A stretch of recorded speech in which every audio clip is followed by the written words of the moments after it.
beaten, people were beaten.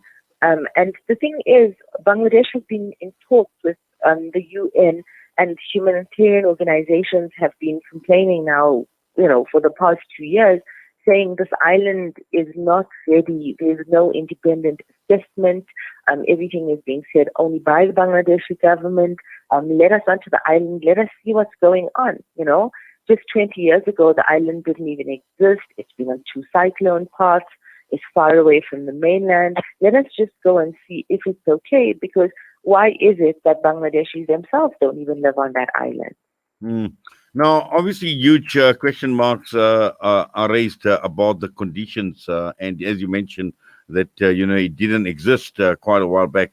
But also in terms of the conditions, right there, it is flood prone as well, and there are a lot of dangers associated with living on that island. Exactly. I mean, the first thing is, for any of us, if something goes wrong, we want to be able to know that there's somewhere to go.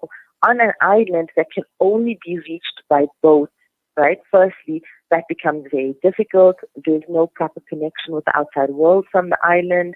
Those who have been kept on the island have literally been kept away from the outside world, not even allowed to speak to, people who have come to visit the island. Around 30 heads of camp went to visit the island earlier this year. And, they came back, they were not sure that this was the best place for their people. And how can it be all along, Bangladesh has kept putting these plans on hold, and now suddenly this island is acceptable? It's too strange. Mm. And we see what the Bangladesh government is saying, that they are going there happily, no one is forced.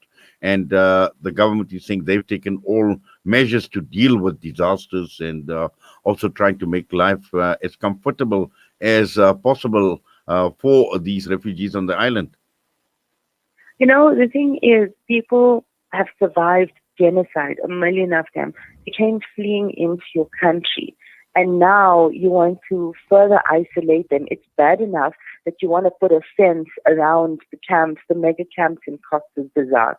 It's bad enough you want to put watchtowers and cameras.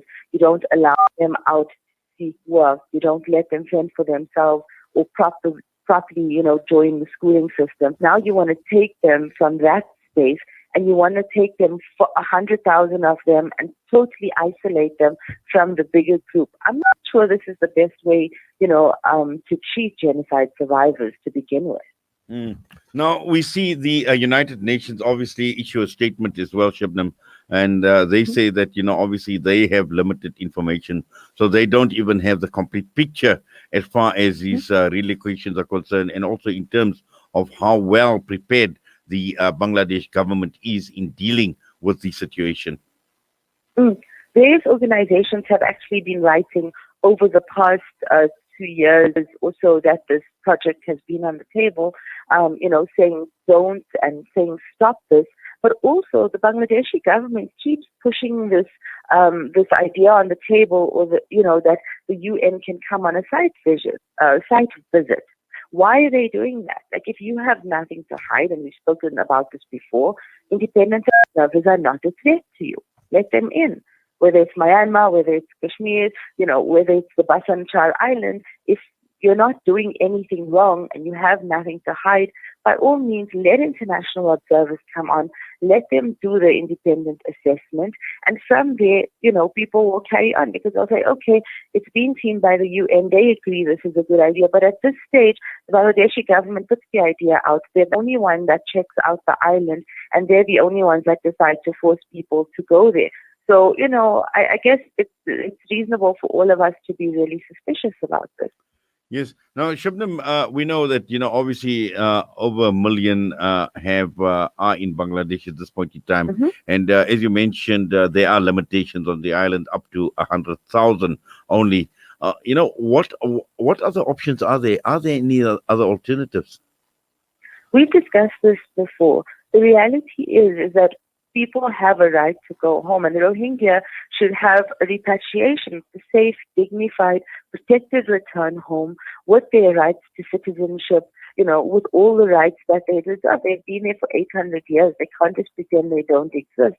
And for some reason, the idea of citizenship talks and repatriation talks seem to move further and further away. Bangladesh blaming Myanmar and Myanmar blaming Bangladesh. And despite what was said at the ICJ, Myanmar is not taking steps to avert this ongoing genocide.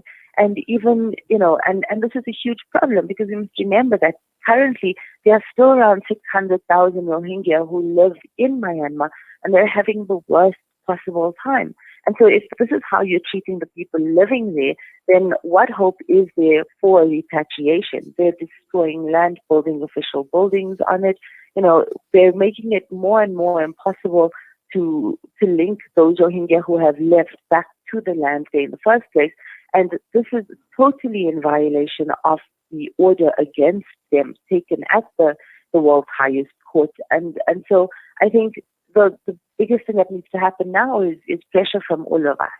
And I think, Human Rights Watch actually sums it up quite well because they interviewed some families and they said that this is nothing short of a dangerous mass detention of the Rohingya people in violation of international human rights obligations. And this basically sums it all up, Shabnam. Yeah, because if you put 100,000 people on an island with nowhere to go, and no real way to leave.